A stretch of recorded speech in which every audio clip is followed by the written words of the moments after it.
L-Europarlamentari David Casa qed ikompli b'kampanja kontra Malta u l-Ministru Konrad Mizzi sabiex isalva ġildu fl-elezzjonijiet tal-Parlament Ewropew li se jsiru s-sena d-dieħla. Żvelat dan il-Gazzetta Kulħadd li spjegat kif sorsi fid-Dar Ċentrali li tkellmu magħha qalu li stħarriġ li jafu bih fl-istamperija juri li David Casa jista' jitlef is-siġġu tiegħu fil-Parlament Ewropew. Dan wara li l-kap nazzjonalista Adrian Delija u tmexxija tal-partit labu lil Casa biex dan ma rnexxilux jieħu l-kariga ta' Segretarju Ġenerali.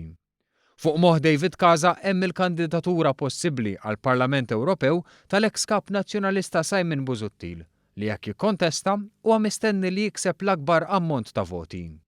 Iżda l-kompetittriċi ta' David Casa tibqa' l-Europarlamentari Nazzjonalista Roberta Metsola li qiegħda taħdem qatih għax ma tistax tmur ħażin fid-dawl tal-ħsieb li tikkontesta għal kariga ta' kap nazzjonalista la darba iwarrab Adrian Delija. Ma' nazzjonalisti Metsola hija iktar popolari minn Casa.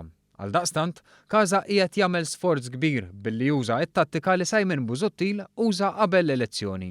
Tattika li waslitu għal telfa elettorali kbira oħra. Dawk li kienu parti mis-sistema ta' Busuttil mhux qed joqogħdu lura milli juru l-appoġġ lil David Casa. Tant li fil-konferenza tal-aħbarijiet li jagħmel il-ġimgħa kontra l-Ministru Konrad Mizzi kien hemm l-avukati u deputati Jason Azzopardi u Beppe Fenekadami. Protagonist ukoll Paul Borg Olivier li minn meta spiċċa minn Segretarju Ġenerali tal-Partit Nazzjonalista ma qatx lura milli jipprova jdeffes saqajh fejn jista' biex ma jintesix. Min-naħa l-oħra, Casa qed jitħasseb minħabba l-isfida ta' Frank Psajla. L-avukatu preżentatur Psajla għandu l-appoġġ tal-grupp tal-Kap Nazzjonalista u hija ovvja li sa Mejju 2019 se jingħata iktar minn imbuttatura waħda biex imur tajjeb. Anke għax minn dawk li hemm bħalissa ħadd minnhom ma appoġġja lil Delija fl-elezzjoni għal kap tal-Partit Nazzjonalista.